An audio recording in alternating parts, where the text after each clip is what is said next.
സൂര്യനായകനാകുന്ന പുതിയ ചിത്രമാണ് കറുപ്പ്. ആർ.ജെ. ബാലാജിയാണ് ചിത്രത്തിന്റെ സംവിധായകൻ. ആരാധകർ കാത്തിരിക്കുന്ന ചിത്രത്തിൽ തൃഷയാണ് നായിക. ഏറെ നാളുകൾക്ക് ശേഷമാണ് സൂര്യയും തൃഷയും ഒരുമിച്ച് അഭിനയിക്കുന്നത്. ഇതും ആരാധകരുടെ പ്രതീക്ഷ വാനോളം ഉയർത്തിയിരുന്നു. എന്നാൽ പുറത്തുവരുന്ന റിപ്പോർട്ടുകൾ പ്രകാരം തൃഷയും കറുപ്പിന്റെ അണിയറപ്രവർത്തകരും തമ്മിൽ അത്ര നല്ല രസത്തിലല്ല.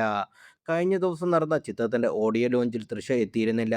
സൂര്യ അടക്കമുള്ള താരങ്ങളെല്ലാം ഉണ്ടായിട്ടും തൃഷയെ മാത്രം എത്താതിരുന്ന് ആരാധകരെ സംശയം ജനിപ്പിച്ചു.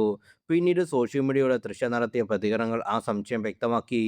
ചിത്രത്തിന്റെ ഫസ്റ്റ് ലുക്ക് വീഡിയോയിലൂടെ തൃഷയുടെ സാന്നിധ്യത്തെക്കുറിച്ചുള്ള ആരാധകന്റെ ട്വീറ്റിന് തൃഷ മറുപടിയുമായി എത്തുകയായിരുന്നു. തൃഷ ഈ സിനിമയിൽ ഉള്ള കാര്യം മറന്നുപോയി ഞാൻ. അവർ എപ്പോഴും ഇതുപോലെ ചെറുപ്പമായിരിക്കുന്നതിനെക്കുറിച്ച് സംസാരിക്കാറുണ്ട്. ശരിക്കും പ്രായം റിവേഴ്സ്ഡാണ്.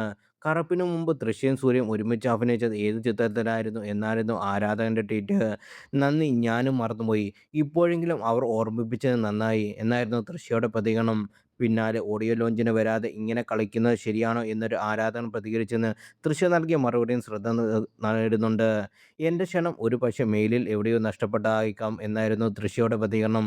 ഇതോടെ ഓഡിയോ ലോഞ്ചിന് തൃഷയെ ക്ഷണിച്ചിട്ടില്ലെന്നും അതാണ് തൃഷ ട്വീറ്റുകളിലൂടെ സൂചിപ്പിച്ചതെന്നും നിഗമനത്തിലാണ് ആരാധകരും. അതേസമയം തൃഷയുടെ ചിത്രം പരിപാടിയിൽ പോസ്റ്ററുകളിൽ ഉണ്ടായിരുന്നുവെന്ന് ചിലർ ചൂണ്ടിക്കാണിക്കുന്നു. വാദത്തോട് ചിത്രത്തിന്റെ അണിയറ പ്രവർത്തകരോ നടൻ സൂര്യയോ ഇതുവരെ പ്രതികരിച്ചിട്ടില്ല.